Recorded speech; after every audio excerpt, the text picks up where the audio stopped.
Hey there, my name is LexC, and thank you so much for joining me today. Today, I want to talk to you about changing the tone of your voice as the subject of your song changes.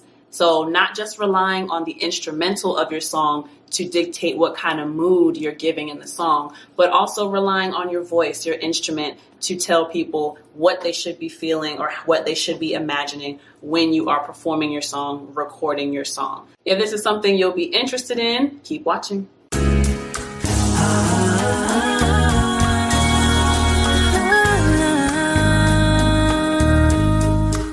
The inspiration for this topic actually came from a session I had with a couple of my male clients. You have this song and it's different from what you usually do, but you're not giving me anything different from what you usually do as far as like the delivery he was giving and as far as like not being more creative with the ad libs he was doing. He was following the same formula, the same kind of layout that he normally does, which, you know, the in and outs, the high notes, the regular ad libs. But I had to take like a breather, a moment to be like, can you make this more sexual? And I didn't want to make it awkward because we're always bantering back and forth and low-key kind of flirting all the time. So I didn't want to make it awkward by saying this, but at the same time, they needed to know like, hey, you are growing as an artist. You're doing a different kind of song. I need a different kind of energy. I need a different kind of delivery from you. So that's where the whole inspiration for this topic came from. And I find this happens more so with my male clients and with my female clients, where literally my male clients will be talking about, you know, wanting to do something to some woman and how they want to turn a woman on. But the tone that they have for this new sexual song, it matches the same song they had for a song they were talking about shooting somebody in the face. Now that's an exaggeration, but the point stands. Like, if you are doing a different kind of song, it's going to require a different kind of performance from you. So that's really what I want to harp on in this topic today. You want to make your songs sound slightly different each time you create something new. Now, granted, there is going to be a certain lane that you feel comfortable in. There are going to be certain kind of topics that you're more comfortable talking about. You want to make your songs slightly different so your listeners don't get bored with you. And there's just going to be a way that you perform and record your songs that's going to be comfortable for you, and that's going to be a majority of the time how you perform it. But when you're switching up the topics, as I feel you should, so that your listeners aren't getting bored, you should also change your tone of voice along with that. So I want you to think of your voice as an instrument. I don't know if you have had any kind of training or have done any kind of research on, say, like a piano, right? But I think a lot of newer artists forget this point. Your voice is an instrument. It is a part of the song. Even though it's the focus of the song, it is influencing the same way the beat, the instrumental is influencing the mood, your voice is influencing the mood of the song as well. So if you think about a piano, on a piano, you can play major and minor chords. It's the same concept with your voice. You can make your tone of voice sound happy. You can make it sound sad. You can be angry. You can be playful, and just a bunch of different tones that you can take when you are recording your song. I always find it to be really interesting when I have my male clients come in, and as I said earlier, they are talking about, like, the lyrics are actually saying how they want to turn a woman on. They want to do this to her. They want to do that to her. But they're using the same exact tone that they had when they were talking about shooting somebody in the face in the song that they just recorded previously. And that's not sexy at all. So it's like, the way I was explaining to Chance when we were doing the song, it's like, you know, you want to be more sexual with this, but I'm a woman. I'm sitting right in front of you and I'm not turned on by what you're doing. So how are you going to turn me on? Because really, women are going to be your biggest audience. And if you're not turning me on, a woman, it doesn't matter if I like your music or not. It's about the way that you're presenting it to me. It's the way that you're making my mind wonder, oh, what is he talking about? Or, oh, did I just hear him do this or that? And oh my gosh, I'm feeling a certain kind of way based off of how your voice is performing, how your voice is telling me what my body should be feeling in a way. And I don't want this video to be super awkward, but that's just the kind of thought process that I was explaining to him, like, you have to make me want you in that way. So do some things throughout the song that would make it feel a little bit more sensual, make it feel like, you know, if you had a woman in your bed, right? Or think about when you're on the phone with a woman and suddenly you're all laid up, you're comfortable in bed, and your voice is just like unnecessarily deep because you're trying to turn her on. You got a more hushed tone, a more quiet, soft tone, and even the way I'm speaking right now. So let me change how I'm talking because it's very assertive for the camera right now. I want to get my point across, but this tone of voice and this projection that I'm giving right now, it's not necessarily saying sexy, right? It says assertive, it says bold. But so I'm going to try to change my voice. And even though nobody is watching because I'm recording alone, it's still kind of awkward. But let's just say I wanted you to react a certain way to my voice. And the way that I'm going to do that, my tones are not going to be as rushed. They're not going to be as loud. They're not going to be as harsh. I'm drawing out my words so you can really hear what I'm saying, so you can feel what I'm saying. And I'm putting more emphasis behind my words and just being more smooth, and my tone is a little bit lower, and I'm making sure that you really feel every word that I'm telling you right now. And that's the same way you have to do with your music. If you want someone to be turned on, switch it up, you know, slow down your words, make your voice softer if you're a woman. If you're a man, make your voice softer as well. When you are performing and recording these kinds of songs, say for instance, if you brought your homeboys to the studio with you, you can't worry about whether or not your homeboy is going to think this is too soft or you being too feminine or whatever. It's not about your homeboy. Homie is not buying your music at the end of the day. If you are a male artist, you have to think about appealing to an audience that's going to buy. And time again, we see that women are the major contributors to a lot of economies when it comes to like clothing and entertainment and music, things of that nature. So if that is your target market, and in the song you're talking about pleasing a woman, why would you not want your tone to be more sensual, more suggestive, more like, baby, come here, you know? You got to think about it as you're putting on an act, but not so much an act. You're actually putting into recorded form what it is you would do, how you would act, your whole demeanor, your whole energy. You have to make that translate into the record to turn somebody on. So when I made the suggestion to him to be more sensual and be more sexual, say something that's going to make a girl be like, ooh, I want you. That's when he started getting into the mic and he was like popping his shit a little bit. Like, what kind of things was he saying? He was saying, don't run. Don't be scared. Nah. But you say I'm too aggressive. Is that a bad thing? And just like his whole demeanor changed. And I was like, yes, that is what we need. That is exactly what we need in the song.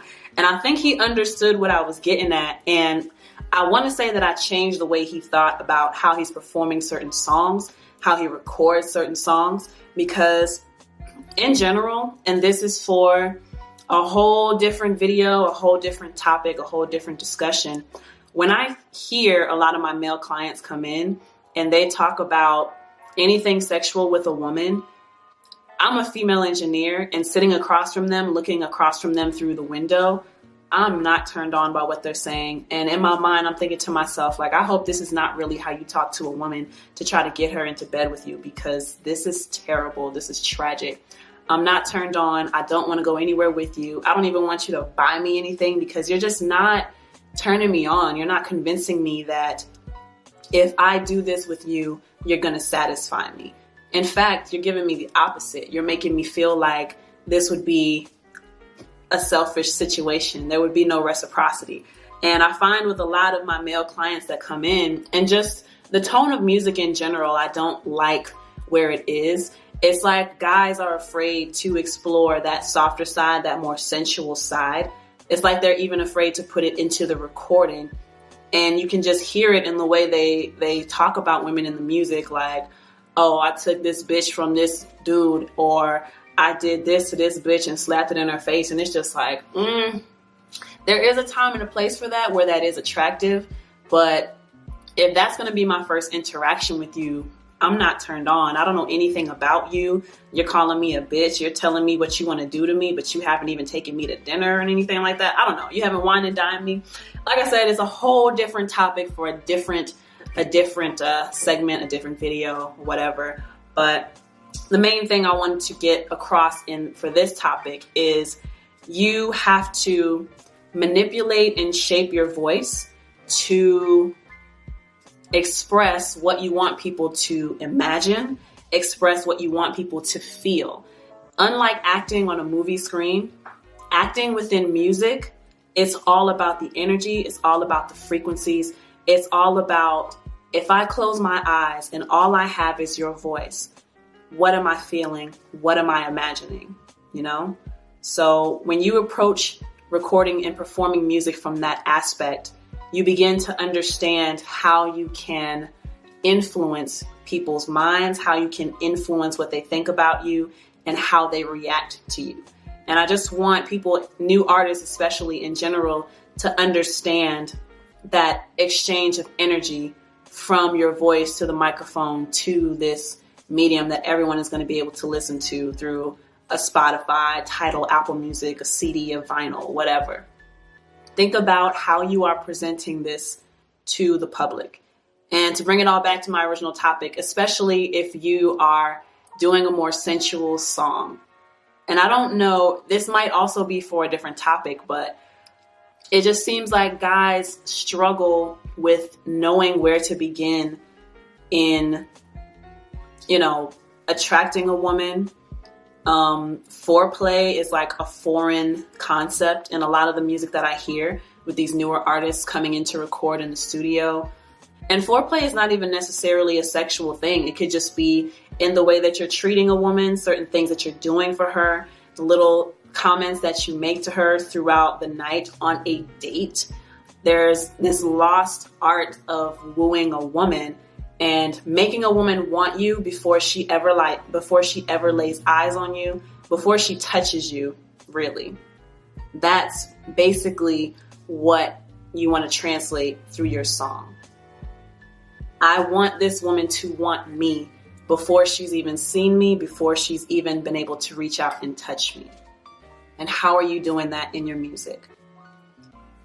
Now, I might do another video where I actually have some examples. I didn't prepare that for this one, but just to kind of explain or close up what I had him do. He started popping his shit a little bit as if he was spitting game to a woman, and the kind of things that he might say to a woman either over the phone before they even get in each other's presence, or he changed his tone. He made it a little bit softer, a little less aggressive, more playful, but still mischievous. You know what I mean? Like, it's the same kind of banter you could think of if you were talking to your crush on the phone and you're like, oh, come on, girl, you're not about to do that.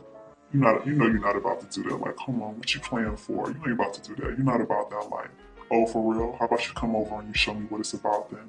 It's like his whole demeanor changed into that kind of energy. And they actually had the idea for me to come onto the song and make some sexual noises, because that's another part of it. Like, our voices are instruments, and there are so many things you can do with your voice, not just spitting off rhymes, not just spitting a super fast flow. Like, you can change the tempo of your flow. You can change the rhythm of your wording.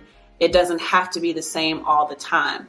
And for me, the ad-libs, for this particular song, we chose to forego the ad-libs that he typically does. And we added in him talking shit in that low tone and that sexy tone. And then they wanted me to add in some sexual sounds like, moaning or just popping a little bit of shit to, just saying things in a really sensual, sexy way to, in my mind, when you put stuff like that, as a guy, when you put stuff like that into your music, it amplifies what you are telling your female audience you want to happen, or it amplifies what you want your female audience to feel. So if my female voice is on the track, if I'm a woman, honestly, I'm imagining like, if I had this dude in front of me, would I be making those same noises, basically? This is turning out to be a very sexual conversation. And I don't want it to be awkward, but it's facts, you know? You got to think about these things when you are talking about certain subjects in your music. So I do hope that you were able to follow my train of thought in this video. And I hope that it gives you some things to think about as far as how you approach a song when you're about to perform it live, or how you approach a song when you're about to record it in the studio. What kind of feeling do I want my listener to have? When my listeners close their eyes and they use their own imagination, what are they going to see from hearing my voice, from hearing my song? How do I need to manipulate my voice into making them feel those things? How do I manipulate my voice into making them imagine those things? Where can I take them using my voice? What world can I bring them to using just my voice and my song? And if you approach music in that way, I guarantee you will be able to connect on a deeper level with your audience than most newer artists coming out who don't even think about that aspect of music, that connection part of it. So I hope you enjoyed this video. If you did, give me a like, give me a share, give me a subscribe, follow me on Instagram at LexCATL. Also, support me on Patreon at patreon.com/LexCATL. That's LexCATL. When you support me on Patreon, you will see this content as soon as I upload it, not when I schedule it. I could have recorded this months ago. As soon as I uploaded it, you will see it as a patron versus the regular public who sees it on Facebook or YouTube. You see it when I decide it will be public. So support me on those platforms. Thank you so much for joining me today for this topic. Let me know about your experiences with recording. Are you able to connect with your audience by manipulating your voice, or what are some tricks that you use to change the tone of your voice when you are recording or when you are performing? Let me know about your experiences in the comment section down below. Thank you so much for watching. My name is Lexi. Peace.